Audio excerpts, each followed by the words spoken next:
Malingaw gyud ang mga tawo sa nindot nga mga Christmas decorations nga nahimutang sa Christmas Village sa Capitol Grounds, Mankilam, Tagum City, Davao del Norte. Good vibes ang hatod sa ambience nga pwedeng pang pamilya ug pang barkada. Dunay gipangbitay nga mga parol nga klase-klase ang color. Dunay tunnel of lights nga Instagrammable ug pang may day sa Facebook. Dunasay gidalit para sa mga tawo matag gabi sama sa libreng live band gikan sa mga local artists. Ugaling gutumon ug uhawon sa pagsuroy-suroy.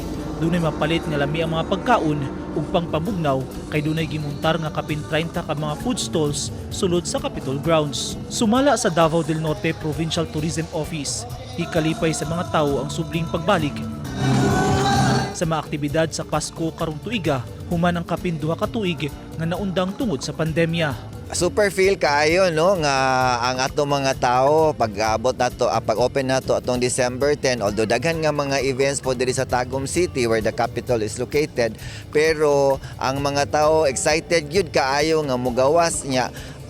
Kung dili mag-ulan perti puno gyud ning ato ang Christmas Village diri.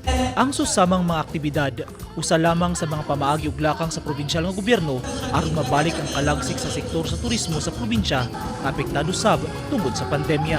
Busa gipaningkamutan sa provincial government nga maasdang og balik ang sektor sa turismo. Gusto nato nga mabalik jud no ang from the original, from where we started before the pandemic. We received 2.8 million already in 2019, but because of the pandemic nikunhod kini sa 300,000 in 2020.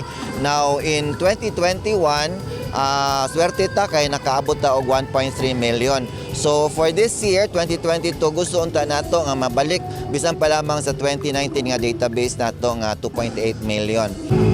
Gawas sa mga taga Davao del Norte, anaa sa 2.2 million ka mga turista ang ilang gilauman nga mosuroy sa probinsya sa dili pa matapos ang tuig 2022. Ang Christmas Village handog sa provincial government alang sa katawhan aron ilang mabati ang diwa sa Pasko luyo sa hagit sa panahon. Giawhag usab ang publiko nga disiplinahon ang kaugalingon sa paglikay sa pagpakataglabay sa basura aron mamintinar ang kalimpyo sa Christmas Village. Eugene Hinutan, Newsline Philippines, Davao Region. Stay safe.